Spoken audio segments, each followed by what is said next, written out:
Now Joseph had been taken down to Egypt. Potiphar, an Egyptian who was one of Pharaoh's officials, the captain of the guard, bought him from the Ishmaelites who had taken him there. The Lord was with Joseph, so that he prospered, and he lived in the house of his Egyptian master. When his master saw that the Lord was with him, and that the Lord gave him success in everything he did, Joseph found favour in his eyes and became his attendant. Potiphar put him in charge of his household, and he entrusted to his care everything he owned. From the time he put him in charge of his household and of all that he owned, the Lord blessed the household of the Egyptian because of Joseph. The blessing of the Lord was on everything Potiphar had, both in the house and in the field. So Potiphar left everything he had in Joseph's care. With Joseph in charge, he didn't concern himself with anything except the food he ate. Now Joseph was well built and handsome, and after a while, his master's wife took notice of Joseph and said, "Come to bed with me." But he refused. "With me in charge," he told her, "my master does not concern himself with anything in the house. Everything he owns he has entrusted to my care. No one is greater in this house than I am. My master has withheld nothing from me except you, because you are his wife. How then could I do such a wicked thing and sin against God?" And though she spoke to Joseph day after day, he refused to go to bed with her or even to be with her. One day he went into the house to attend to his duties, and none of the household servants was inside. She called him by his cloak and said, "Come to bed with me." But he left his cloak in her hand and ran out of the house. When she saw that he had left his cloak in her hand and had run out of the house, she called her household servants. "Look," she said to them, "this Hebrew has been brought to us to make sport of us. He came in here to sleep with me, but I screamed. When he heard me scream for help, he left his cloak beside me and ran out of the house." She kept his cloak beside her until his master came home. Then she told him the story. "That Hebrew slave you brought us came to me to make sport of me. But as soon as I screamed for help, he left his cloak beside me and ran out of the house." When his master heard this story, his wife had told him, saying, "This is how your slave treated me." He burned with anger. Joseph's master took him and put him in prison, the place where the king's prisoners were confined. But while Joseph was there in the prison, the Lord was with him. He showed him kindness and granted him favour in the eyes of the prison warder. So the warder put Joseph in charge of all those he held in prison, and he was made responsible for all that was done there. The warder paid no attention to anything under Joseph's care because the Lord was with Joseph and gave him success in whatever he did. Now then, did you know that the dropout rate in the police is higher than it's ever been, particularly in the first few years of service? Now, there are lots of different reasons for that, but I think a big one is false expectations. Here's a recent advert by the Metropolitan Police. Do the job where anything is possible. Now, it brings to mind all sorts of images of foot chases and really cool unmarked police cars and bashing down front doors. And here we've got, you can barely see it, but the obligatory picture of some armed police on motorbikes. That's all the stuff you should expect when you join the police. And then you actually join the police. Now, it may well be that in time you get to do all of those things. But I think a little bit of balance is needed. The truth is that before you ever pick up an enforcer, you'll probably have taken more statements than you can count. You'll probably have been to domestic disputes over whose turn it was on the Xbox, or if the Christmas tree was put up too early. You'll have probably spent hours sitting outside custody waiting to book in your prisoner, trying to make small talk with someone who really hates you. You'll have spent time on scene guards, where the only thing that stands between you and insanity is counting how many bricks there are in a wall. Oh, and you'll have to work shifts as well, where you'll discover that all your neighbours only ever mow their lawn when you're supposed to be sleeping after a night shift. Now, don't get me wrong, I loved being in the police. I've got some great memories from it, but it is about balance. I think that's true as well of being a Christian.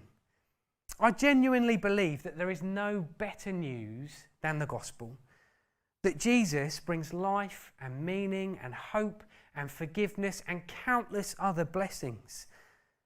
But that doesn't mean that life is going to be easy or comfortable. When Jesus calls you to follow him, he's not just calling you to a comfortable, easy life. He's actually calling you to a battle. Not a physical battle against other people, but a spiritual battle against yourself, against sin, and against the devil. When life is tough, I can often think to myself that I must be doing something wrong, that God must have left me. But that's just not true. In fact, we'll see in today's passage that God is always with his people, but it's often in and through hardship that we become most aware of that. The Joseph that we find in today's passage that Peter's just read to us seems like a completely different person to the Joseph we saw last week in chapter 37. Now, last week we looked at this 17-year-old boy who'd grown up with a silver spoon in his mouth, who'd acted in such a way that his brothers hated him, that actually wanted to kill him and come very close to doing that, but instead they ended up selling him into slavery. I think that the Joseph here is completely different to that, and I think one of the reasons for that is Joseph begins to discover that the good things that God has given him are not his by birthright in some way, they're a gracious gift from God. He begins to recognise that being one of God's children is a gift of grace, an undeserved blessing. And that one of the ways that God chooses to bless us is through hard times. Joseph changes as he realises that following God is a call to join a battle. In this chapter, we're going to see Joseph fight against three things. Firstly, Joseph fights to trust God. Secondly, he fights against temptation. And thirdly, he fights the desire to defend himself. Now, in last week's passage, Joseph manages to alienate himself pretty much from his whole family. Even his dad, who loves him particularly, ends up saying, "Mate, put a sock in it. Would you mind keeping those dreams to yourself?" That is a paraphrase of chapter 37.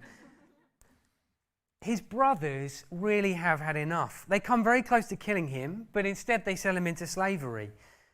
Joseph is taken to Egypt, where he's purchased by a man named Potiphar, who is a high-ranking military official. Here begins Joseph's first battle, the battle to trust God. Now, chapter 39 is full of words like prosper, success, and bless. And as a result, we're often quite quick to go, bad stuff happened to Joseph, but God was using it for good. Now, that's absolutely true. And at the end of Genesis, Joseph is able to look back over his life and very clearly see that though bad things happened, God was working behind the scenes to bring about good from them. But we're not at the end of the story, are we?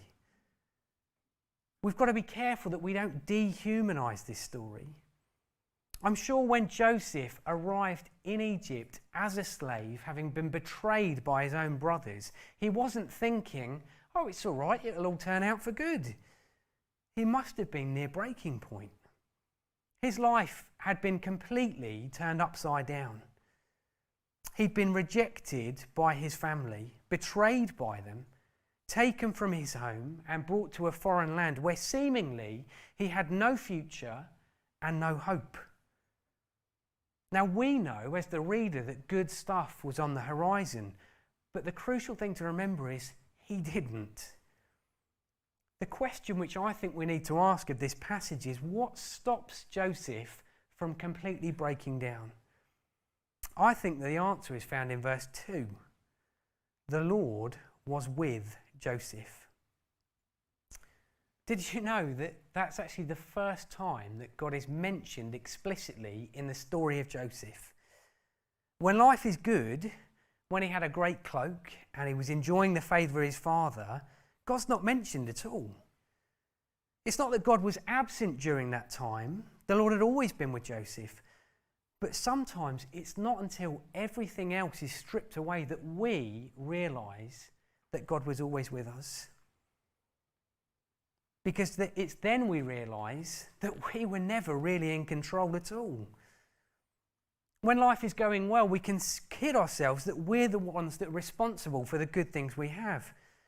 But how much control do you think Joseph felt like he had as he was sold into slavery? How much control do you think he had as he was sold to whoever would pay the highest price? Feeling out of control has got to be one of the worst feelings that we can experience. It's horrible. Joseph now has a choice. Will he fight to try and regain control, to try and fix things for himself?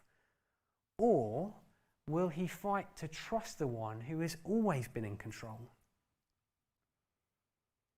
Now, I spent 14 years in the police before I started working at Emmanuel. 8 of those were in armed policing, and that meant I had to go away quite frequently to do a lot of training. Now, when you arrive at training, the first thing you do is have a look around to see which instructors are going to be there. Because largely speaking, you could break the instructors down into 2 groups. The first group, the good instructors, in my opinion, remembered what it felt like to be in your shoes. They had a genuine desire to see you improve at your job. Now, that didn't mean they took it easy on you. They put you through your paces. But they did it because they wanted to make you better. They were doing it for your good. Now, the bad ones, when you arrived, they looked at you like you were something on the bottom of their shoe. They seemed to find some strange pleasure in making life as difficult as possible for you. It felt like they actively wanted to see you fail, and they set up scenarios which felt like there was no winning. The thing is that actually, with both of these groups of instructors, the scenarios were usually equally challenging and difficult. What made all the difference in the world was knowing that one of them was putting you in a difficult place because they wanted to make you better. The other just seemed to enjoy watching you suffer. Behind Joseph's battle to trust God lies what I think is a crucial question. Did God really have Joseph's best interests at heart? Was God really for Joseph? He may well have been orchestrating events, but was he doing it for Joseph's good? A lot of you will know that Em's health, who's my wife, has not been very good these last couple of years. To watch someone that you love in pain is horrible. Now, I understand that God is in control and that he's able to bring something good out of something bad. But in the thick of it, the thought which often comes to my mind is, surely there is an easier way. If you're in control and you love us, why is this so hard? When I feel like that, I try to remind myself, if God is big enough and powerful enough to stop my suffering, then he's also big enough and powerful enough to have reasons for not doing it that I can't understand. Now, that is solid logic. But sometimes we need more than logic. Sometimes, like Joseph, the thing that I need is to know that God is with me. When life is hard, a philosophical answer will only get you so far. What I really need is a person. Well, what better person than the one whose name actually means God with us? Emmanuel. You might know him as Jesus. When I doubt that God is for me, I look to Jesus. And specifically, I look to the cross. I see how much he was willing to go through to rescue me. I see how he was able to take the very worst thing in the whole of history and bring about the very best thing in the whole of history. I remind myself that it wasn't nails that held Jesus on the cross. It was love. God does not enjoy watching us suffer. He didn't enjoy watching Joseph suffer, but sometimes he'll put us through hard times for his glory and for our good.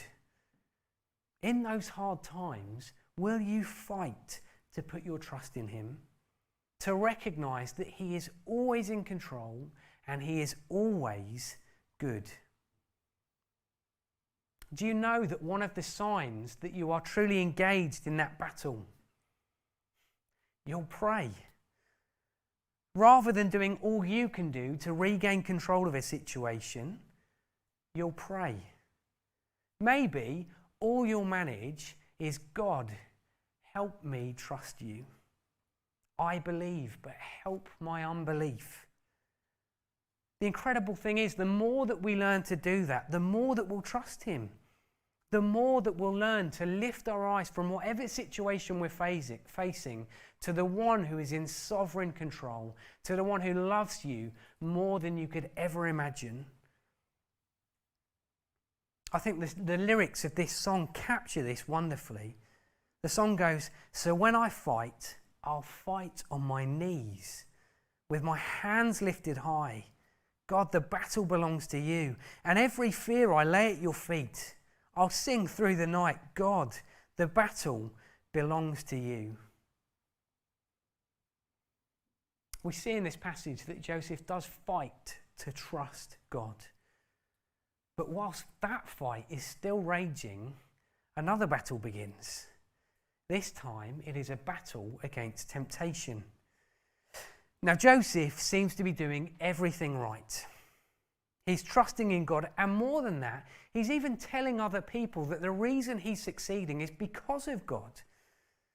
Potiphar sees this and he gives him more and more responsibility until eventually, basically, Joseph is running what is probably the second most important household in the whole of Egypt, which, let's face it, makes it at the time the second most important household in the whole of the world.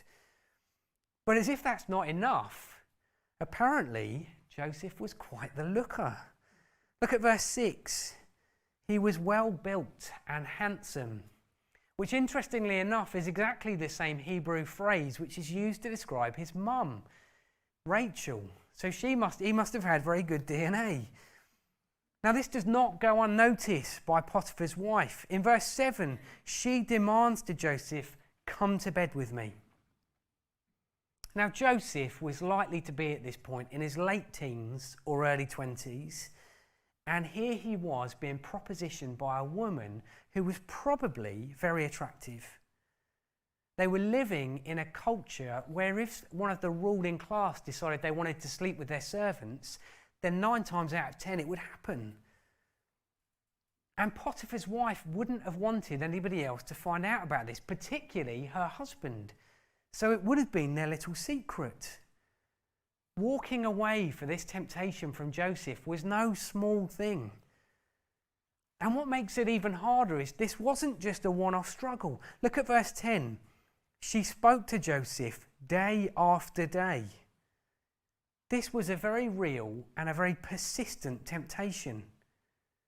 How did Joseph fight against this temptation? Well, here are 3 answers that I think come from the passage. Firstly, Joseph counts the cost. Potiphar's wife probably tries to convince Joseph that this was just a harmless bit of fun.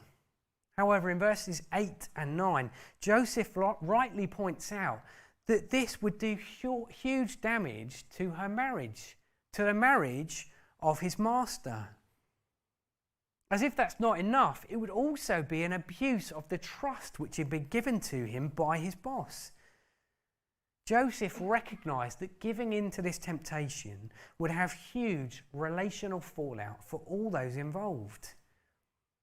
I guess the question is, when we face temptation, do we count the cost? Do we consider the implications if we give in? For example, the taboo subject of watching pornography. We may well feel like that's just something that affects no one else but us. but have you considered the way that it is changing you? Have you considered the way that it is changing the way that you look at other people? The way that your brain works? When you're tempted to drink too much, have you considered the way that it is changing your mood? The way that it is affecting your relationships with others? The way that it is affecting your health? Like Joseph, have you counted the cost of giving in to your temptations? Secondly, and quite simply, Joseph avoids Potiphar's wife. Sometimes the best way to avoid temptation is to avoid the situations where we know it's going to arise. Again, look at verse 10. He refused to go to bed with her or even be with her. Now, it wasn't sinful for Joseph to be in the same room as Potiphar's wife, but he knew that if he was, temptation would arise. Are you so invested in your fight against sin and temptation that you would avoid situations where you know temptation will arise?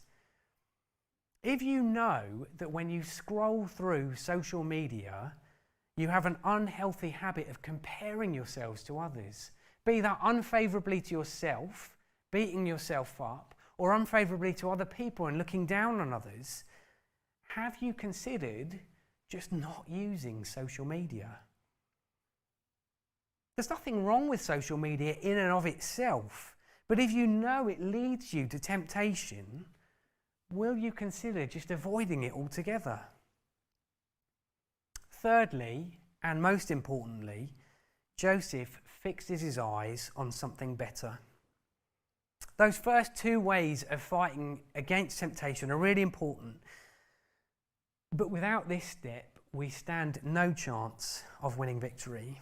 In verse 9, Joseph says, "How could I do such a wicked thing and sin against God?" Joseph knew that this was a sin against Potiphar, against Potiphar's wife, and against himself. But first and foremost, it was a sin against God. We often think of fighting temptation as fighting a battle to suppress the things that we want. However, real victory against temptation is not found in suppressing our desires. It's found in taking our desires and fixing them on something better.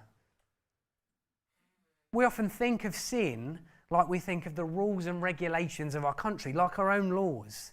We know that we shouldn't break them, but our motivation for not breaking them is really just to avoid punishment. When I see a speed camera, I slow down and check my speedometer, not because I care deeply about the speed limit, but because I don't want to get a fine and 3 points on my licence. This isn't how Joseph thinks of sin. He thinks of it in terms of a relationship.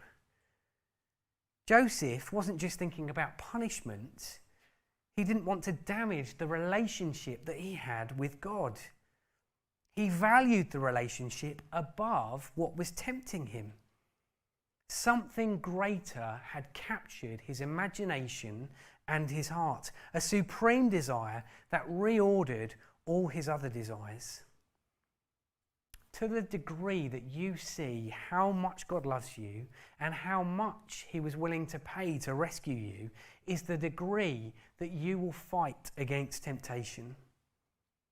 To really fight against temptation, don't just look at Joseph as an example of what to do. Instead, fix your eyes on the one who Joseph ultimately points to. The one who is truly beautiful and laid down his life so that we could live. Don't just suppress your desires. Fix them on something better. Fix them upon Jesus. Now, once again, faithfulness does not mean that life will be easy or comfortable. In fact, because of Joseph's faithfulness, fighting against temptation, he now faces yet another battle. This time, the battle to defend himself. Verse 11 and 12 says, "One day Joseph went into the house to attend to his duties, and none of the household servants were inside. She caught him, Potiphar's wife, by his cloak and said, "Come to bed with me." But he left his cloak in her hand and ran out of the house. Now, if I was able to give Joseph one piece of advice, it would be this. You need to rethink your wardrobe, Joseph. His fancy robe played a big part in him getting thrown into a pit and sold into slavery. And now his cloak was going to get him thrown into prison.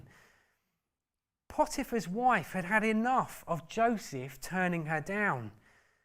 So she decides she's going to accuse him of raping her, or trying to. She convinces the other servants, and then she convinces Potiphar of the made-up story, and Joseph ends up being carted off to prison. Now, in this chapter, we've seen Joseph had to battle to trust God. He fought against temptation, and despite being faithful, he was still thrown into prison. He finishes this chapter in seemingly a worse place than where he started. He must now start all over again, fighting to trust that God is good and God is in control. For Joseph, a big part of that fight meant fighting the desire to defend himself. Joseph knew the allegations that were made against him were false, and yet he seems to make no attempt to defend himself. It seems that rather than defend himself, Joseph was entrusting his defence to someone else. A man named R.T. Kendall puts it like this: when Joseph didn't defend himself, it meant that God himself would take over. Friends, this is perhaps our greatest battle. Like Joseph, we stand accused, not before Egyptian officials, but before God. The accusation is that we have failed in thought and word and deed to honour God as our Creator and as our King. The proposed punishment is separation from God and ultimately death. The most important decision you will ever make is, will you attempt to defend yourself, or will you cry out to God as your only defence? If the Bible story ended with Joseph, then all we would have is a man to imitate. But thankfully, this isn't the end. These events point us to the big story of the Bible. They point us to the one who came not only as an example, but as a saviour. Like Joseph, Jesus was falsely accused. And he too chose not to defend himself, because he knew that it was only through his death on the cross that he would be able to defend his people. Every day as Christians, we must fight a battle. And part of that battle is not imitating Potiphar's wife. When she keeps Joseph's cloak, she was collecting evidence and trying to convince other people of what she knew wasn't true. Do we do the same? Are we trying to defend ourselves by building a case of all our good works? We're trying to make it look like we're better than we are. We're trying to make it look like we're able to defend ourselves. Will we do that, desperately looking around for evidence, desperately trying to prove that we're good enough? Or will we acknowledge that we are guilty, and that our only hope is to come to the one who is able to defend us, because he is the one who bore the punishment of his people? Becoming a Christian is not a call to an easy life or a comfortable life. It is the call to a battle. Christians should fight to trust God. They should fight against temptation. But even more than that, they must fight to see that Jesus is our only defence and our only hope. The Christian battle begins and ends in the knowledge that Jesus is calling us to a battle that he has won for us, and he won it on the cross. Will you trust in him and trust him to be your great defence and your great reward this morning and every day?